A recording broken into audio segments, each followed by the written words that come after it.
So what's up sa inyo mga lods? Welcome back sa JB Vlogs TV. And for today's video mga lods, gagawa tayo ngayon ng tutorial tungkol sa Zumba na sako, okay? Kasi yung mga iba na natin na kasaranggola natin, wala silang mahanap na film. Tapos di pa sila marunong gumawa ng plastic bottle, di nila alam kung paano siya kakayasin.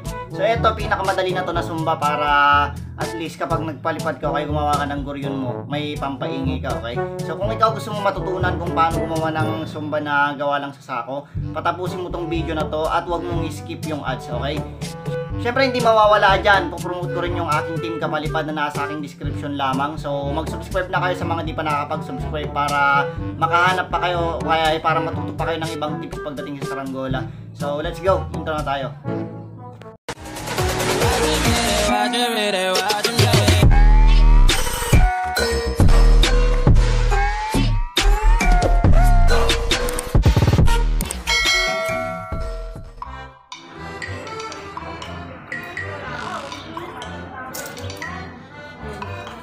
Ayan guys, muna tayo ng ating ilalagay. Okay, gagamitin na kahoy. Dapat yung kahoy nyo yung tuyo na, o kaya yung kulay brown na, matigas na, para mas maganda, okay?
ito siya. Okay na. Ayan.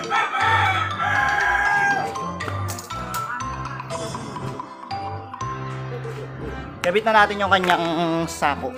Ayan. Pili tayo ng ano dito.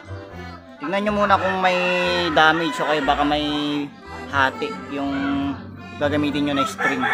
Kailangan wala. Kasi kapag may hati o kaya may damage, yung kanyang tunog basag. Diba? Ito mas okay ito. Ito yung gagamitin natin. So, yung tamang pagtali na ito, ganyan mo lang. Oh. Yan. Tapos, ganyan. Diba? Ay, ganito. Hindi mabuti ha. Yan.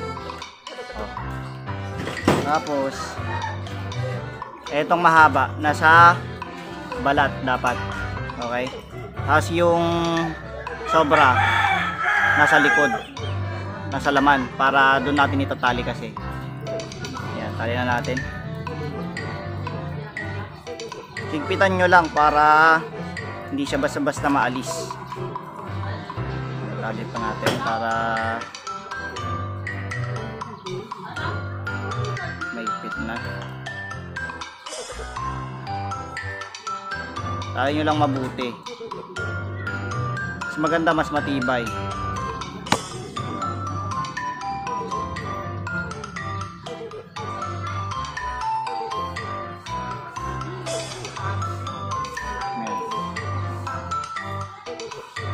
Tibay na to.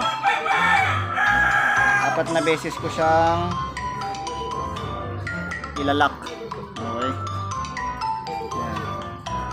Tapos hilahin nyo lang, kailangan diretso, hindi siya pilipit. Kasi kapag pilipit yan, basag, hindi tutunog ng malakas. Yan, ganyan.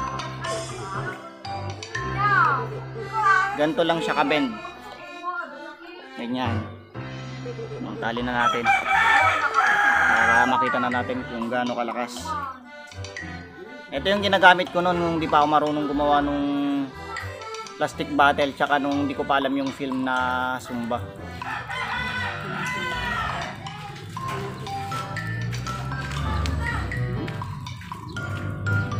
Yeah.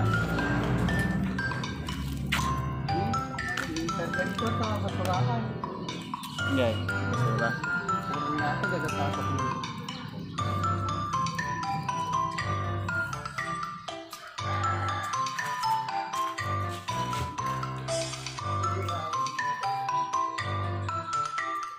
Okay na. Yan.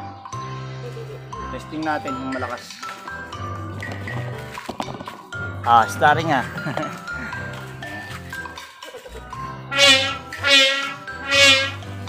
Hina pa lang yun. Lakasan natin.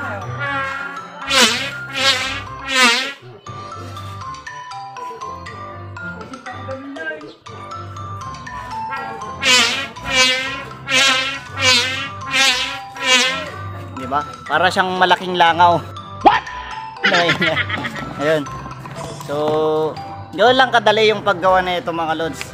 So, try nyo to para may pampaingay na kayo sa mga saranggol nyo. Pwede nyo namang gawing ano, doble yung kanyang string dito. Dalawa. Tali nyo dito. Ayan. Tapos ito pwede nyo rin lagyan ng ano dito, tali na suporta niya o kay brace niya para hindi siya basta-basta malagot o kaya hindi siya basta-basta mabanat. Kasi itong sako kapag tumatagal na nakatali sa Zumba mo, nababanat kasi siya eh. Okay? Hindi parang film, yung film kung ano yung ano yung haba niya, ganun na rin, hindi siya nababanat kasi medyo makunat o kaya matigas yun. Okay? Ayan, so sana may natutunan kayo sa tutorial natin ngayon mga lods. At kung ikaw bago ka pa lamang sa aking channel, syempre huwag mong kakalimutan na mag-subscribe at pakiclick na rin yung notification bell para every time na mag-upload ako ng video, ma-notify ka, okay? Kasi sa channel na to marami tayong ginagawang tutorial. Kung ikaw gusto mo matutunan gumawa ng mga saranggola, nag-upload tayo ng mga tips, okay? So, see you on my next vlog mga lods. God bless.